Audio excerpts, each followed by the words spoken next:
You look in the mirror and you blame yourself. Too many snacks, not enough willpower, a body that seems to want to store fat no matter what you do. But the real answer is far stranger than willpower. Your body isn't broken. It's running code that was written 300,000 years ago, and that code has no idea it's not 300,000 years ago anymore. Right now, somewhere in your body, fat cells are quietly doing something they were built to do since before humans could speak. They are storing energy. Not because you're lazy, not because you lack discipline, because for almost all of human history, storing fat wasn't a flaw. It was the difference between surviving a bad season and not surviving it at all. So could an ancient human actually become obese? Let's find out what your ancestors' bodies were really built for. Start with the world your body was designed for. For roughly 2 million years, early humans lived as hunter-gatherers. Food wasn't on a shelf. It wasn't 3 steps away in a fridge that hums quietly through the night. Food was a hunt that might fail, a harvest that might not come, a winter that might last longer than the stored grain could cover. In that world, a body that could store fat efficiently wasn't a burden.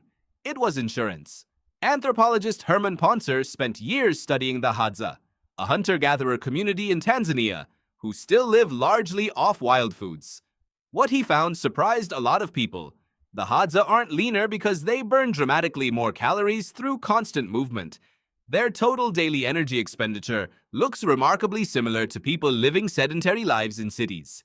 The difference isn't how many calories they burn, it's how much food is actually available, and how consistent that availability is.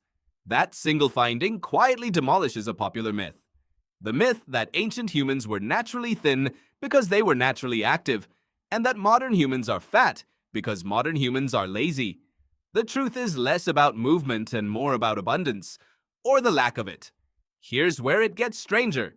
Your body didn't evolve to handle abundance, it evolved to handle scarcity. Feast, then famine.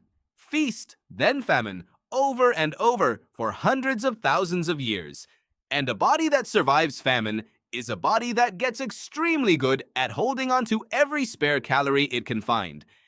In 1962, geneticist James Neal proposed an idea that would later be called the thrifty gene hypothesis.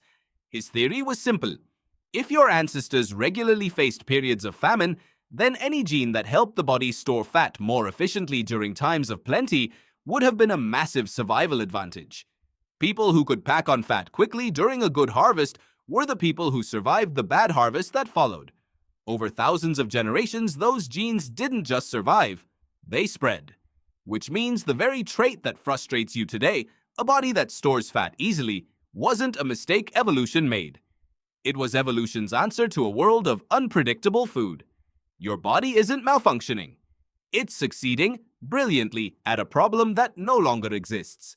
So back to the question, could an ancient human become obese? In theory, biologically, yes. The mechanism was already there. Fat storage, insulin response, appetite regulation, all of it existed in the human body tens of thousands of years before agriculture, let alone fast food. But in practice, it almost never happened.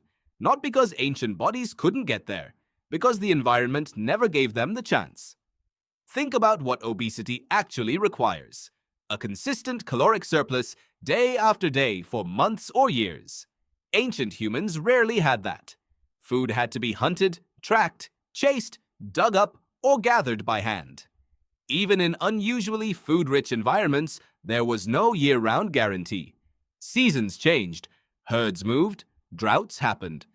The rare individual who might have had access to sustained abundance, say in an especially resource-rich coastal settlement, would have been the exception in an entire population, not evidence of a widespread trend. There's a telling comparison here, and it comes from a research team led by biologist John Speakman, who has spent decades studying the evolutionary biology of body fat. Speakman's work suggests the thrifty gene idea might be only part of the story. He proposed what's sometimes called the thrifty gene hypothesis. Once humans developed better tools, more control over predators, and safer environments, being extremely lean stopped being a survival necessity. There was less evolutionary pressure pushing weight down because being slightly heavier didn't put you at as much risk anymore.